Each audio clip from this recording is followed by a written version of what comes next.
In 1957, the Baltimore Colts' top draft choice was a 6'5", 300-pound All-American lineman named Jim Parker, who found pro football in Baltimore to be a step down from what he was used to at Ohio State. It was a tough transition coming from Ohio State to Baltimore. For me, it was. It took me about 2.5 years to get accustomed to being poor. I came to Baltimore. In 1957, we had one whirlpool. And if he wasn't a quarterback, if he wasn't a running back, you didn't touch it. And in cold days, they had 2 hand warmers. That was for the quarterback and the receivers. And when you had to fight to get one of those hand warmers to get your hand warm.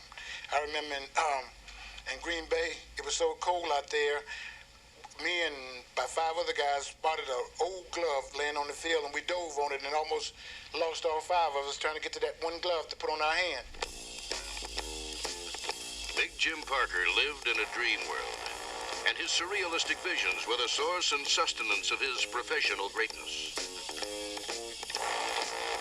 In the back of my mind, I would fantasize a lot. On pass blocking, I would pretend I was a mountain, and the other guy, he had to get around this mountain, and it was impossible.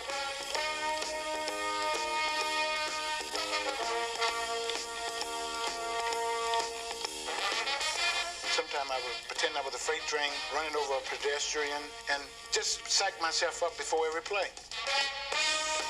You run into Jim Parker, it's like just running into the side of a house. I mean, he likes to say of himself as a truck, but you can maybe get away from the truck, but here's the side of a house. I ran into Parker, and he never gave an inch. Parker was like putting an apartment house in the line.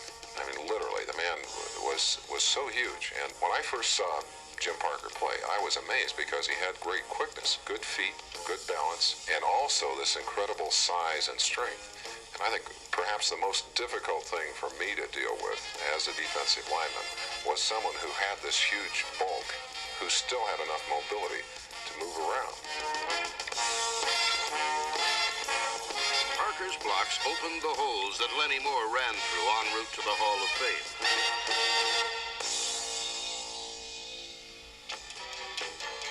But it was in the service of quarterback John Unitas that Jim Parker truly excelled. He was a workhorse. You couldn't work him hard enough. And I don't think Jim ever refused to do anything that you asked him. And you hardly got any conversation out of Jim in the huddle. Most of the times I had to say, Jimmy, you all right? Mm-hmm. That was it with him. But that's the type of individual that Jimmy was. He was an unselfish man, and he gave everything he had for you. Parker's peerless pass protection enabled John Unitas and Raymond Berry to develop into the era's most successful pitch-and-catch combination. For when Jim Parker was living out his fantasies, it was tough for mere mortals to make it around the mountain. I think the best offensive lineman that I played against had to be Jim Parker. He was the toughest individual that I've ever faced in my life.